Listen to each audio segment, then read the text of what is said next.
AI से तो हम सब बात करते हैं, रोज करते हैं, लेकिन क्या कभी ये सोचा है कि वो हमारे शब्दों के पीछे का मतलब, असल में जो हम कहना चाहते हैं, वो कैसे समझता है? इसका जवाब पता है कहाँ है? एक कॉन्सेप्ट में, जो मशीनों के लिए एक सीक्रेट लैंग्वेज, एक गुप्त भाषा की तरह काम करता है। चलिए आज इसी को समझते हैं।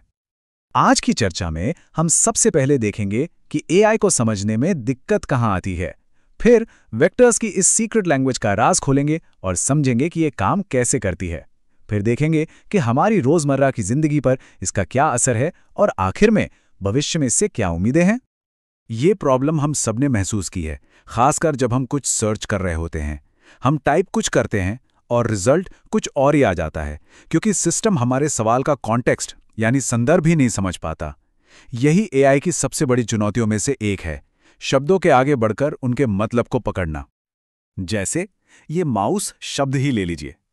अब बिना कॉन्टेक्स्ट के मशीन को क्या पता कि बात किसी जानवर की हो रही है या कंप्यूटर के डिवाइस की। मशीनें शब्द तो पहचान लेती हैं, लेकिन उनके पीछे छिपा असली मतलब नहीं समझ पाती।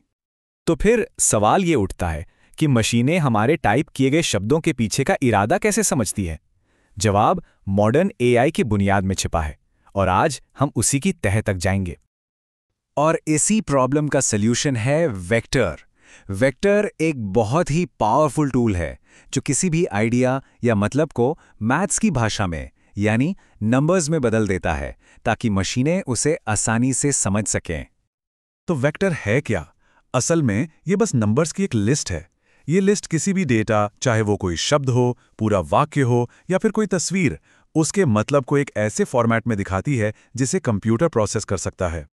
इसको ऐसे समझिए, जैसे दुनिया के हर मतलब का एक बहुत बड़ा नक्शा है, तो वेक्टर उस नक्शे पर किसी खास आइडिया या कॉन्सेप्ट का एक सटीक पता, एक कोऑर्डिनेट है जो उसे एक यूनिक लोकेशन देता है। एक बहुत बढ़िया उदाहरण देखते हैं। शब्द हैं राजा और रानी। अब क्योंकि इनका मतलब मिलता जुलता है, तो इनके वेक्टर्स के जो नंबर्स होंगे ना, वो भी काफ़ी हद तक एक जैसे होंगे। तो मतलब उस मीनिंग वाले मैप पर ये दोनों बिल्कुल पास पास होंगे। वहीं दूसरी तरफ शब्द है सेब। अब इसका राजा रानी से कोई लेना देना नहीं है, तो इसका वेक्टर बिल्कुल अलग होगा और उस मैप पर कहीं बहुत दूर। और बस यही जो नज़दीकी या दूरी है ना, असल में यही मतलब को दिखाती है। कमाल है ना? तो ठीक है, ये तो समझ आ गया, पर असल में ये पूरा प्रोसेस काम कैसे करता है? चलिए एक नज़र डालते हैं कि ये वेक्टर्स कैसे बनते हैं, कहाँ स्टोर होते हैं और फिर इस्तेमाल में कैसे आते हैं।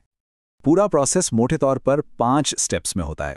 पहले डेटा को एक वेक्टर में ट्रांसलेट किया जाता है, फिर उसे एक खास डेटाबेस में स्टोर करते हैं। तेजी से खोजने के लिए एक इंडेक्स बनाया जाता है, जैसे किताब में होता है। फिर जब कोई सर्च आती है तो उसे भी एक वेक्टर में बदला जाता है और आखिर में सिस्टम सबसे मिलते जुलते वेक्टर्स को ढूंढ निकालता है और हमें सबसे सही रिजल्ट मिल जाता है। इस पूरे प्रोसेस का असली जादू है इंडेक्सिंग में। सोचिए, अगर हर सर्च के लिए करोड़ों वेक्टर्स को एक एक करके चेक करना पड़ता तो कितना टाइम लगता। इंडेक्सिंग की वजह से ही सिस्टम बहुत तेजी से सबसे करीबी और मिलते जुलते नतीजों तक पहुंच जाता है। चलिए, थ्योरी तो बहुत हो गई, अब देखते हैं कि ये टेक्नोलॉजी हमारी रोजमर्रा की जिंदगी में कहां-कहां इस्तेमाल हो रही है। और यकीन मानिए, ये हर जगह है और शायद हमें इसका अंदाजा भी नहीं होता। गूगल पर जब हम मतलब के हिसाब से कुछ खोजते हैं, नेटफ्लिक्स पर जब हमें हमारी पसंद की फिल्में और शोज रिकमेंड होते हैं, या जब एआई चैटबॉट्स हमें सटीक जानकारी देते हैं, इन सब के पीछे वेक्टर टेक्नोलॉजी ही काम कर रही है। इमेज सर्च से लेकर ऑनलाइन फ्रॉड पकड़ने तक इसके इस्तेमाल की लिस्ट बहुत लंबी है। इसका एक बहुत ही ज़रूरी इस्तेमाल है RAG यानी रिट्रीवल ऑगमेंटेड जनरेशन में। जब किसी एआई मॉडल को बिल्कुल सही और फैक्ट्स पर आधारित जवाब देना होता है, तब ये काम आता है। वेक्टर डेटाबेस किसी भी सवाल से जुड़े सबसे ज़रूरी डॉक्यूमेंट्स ढूंढकर एआई को दे देता है। इससे ये पक्का हो जाता है कि एआई के जवाब हवा में नहीं, बल्कि ताज़ा और सही जानकारी पर आधारित हैं। तो अब हमने वेक्टर्स की ताकत को भी देख लिया और ये भी समझ लिया कि ये कैसे काम करते हैं। अब जरा भविष्य की तरफ देखते हैं और सोचते हैं कि ये टेक्नोलॉजी समझ की हमारी दुनिया को आगे कैसे बदलेगी। तो आज की चर्चा का सबसे बड़ा आइडिया ये है कि किसी भी कॉन्सेप्ट को, किसी भी विचार को मैथ्स के कोऑर्डिनेट में बदला जा सकता है। और ये हमें मतलब कि एक विशाल, अनछुई दुनिया में घूमने और उसे समझने की ताकत देता है। और ये हमें एक बहुत ही मज़ेदार सवाल पर लाकर छोड़ देता है।